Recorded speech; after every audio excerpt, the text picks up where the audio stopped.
స్వయంభూ భోగి గణపతి పీఠంలో స్వామివారి ఆవిర్భావ దినోత్సవం సందర్భంగా భోగి పండుగ రోజున పీఠం వద్ద భారీ ఎత్తున అన్న సమారాధన కార్యక్రమం నిర్వహిస్తున్నట్లు పీఠం ఉపాసకులు దూసర్లపూడి రమణరాజు తెలిపారు.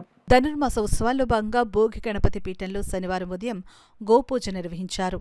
లోక కళ్యాణకారకమైన గో సంపదను సర్వం శ్రీకరం చేసుకుని వట్టిపోయిన తరువాత వాటిని వర్ణజీవులుగా భావించి కోతికి గురి చేయడం వంశ వినాశనకరమైన ప్రాభర్త కర్మల ఆగర్భ హేతువుగా పీఠం పేర్కొంది.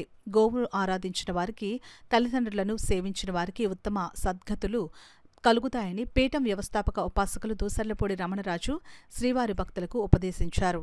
గణపతి, విశ్వక్షేణ, వెంకటేశ్వర స్వామివార్ల విగ్రహాలకు పంచామృతాలు అభిషేకించి తీర్థ ప్రసాద వితరణ చేశారు.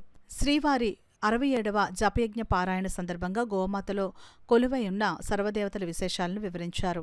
శ్రీవారి పాదాల వద్ద శనివారం సుప్రభాత వేళలో ఆవు నెయ్యితో దీపారాధన చేయడం వల్ల జ్ఞానం ప్రకాశవంతమవుతుందని, నవగ్రహ దోషాలు తొలగి విఘ్నాలు లేని కార్యసిద్ధి కలిగిస్తుందని శ్రీవారి సేవా సమాజం సభ్యులు అనంతలక్ష్మి పేర్కొన్నారు.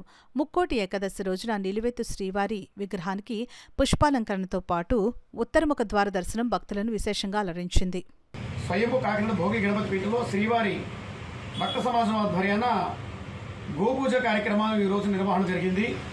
స్వయంభూ శ్రీ భోగి గణపతి వెలిసి 17 సంవత్సరాలు అయింది. 18వ సంవత్సరంలోకి అడుగుపెడుతున్నారు.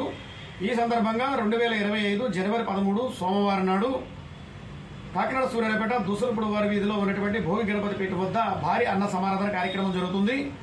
అందరూ కూడా స్వామివారి యొక్క తీర్థ ప్రసాదాలు, అన్న ప్రసాదాలు స్వీకరించి తరించవలసిందిగా భోగి గణపతి పీఠం ఆహ్వానిస్తోంది. స్వామివారికి ఈ కవచయజ్ఞం ధారణ జరిగినటువంటి సందర్భంగా 108 వారాల పాటు శ్రీవారి జపయజ్ఞ పారాయణ, అదేవిధంగా 24 నెలల పాటు ఉపవాసకులతో సంకష్టహార చతుర్థి మాసోత్సవాలు జరుగుతూ ఉన్నాయి. ఓం గం గణపతయే నమః.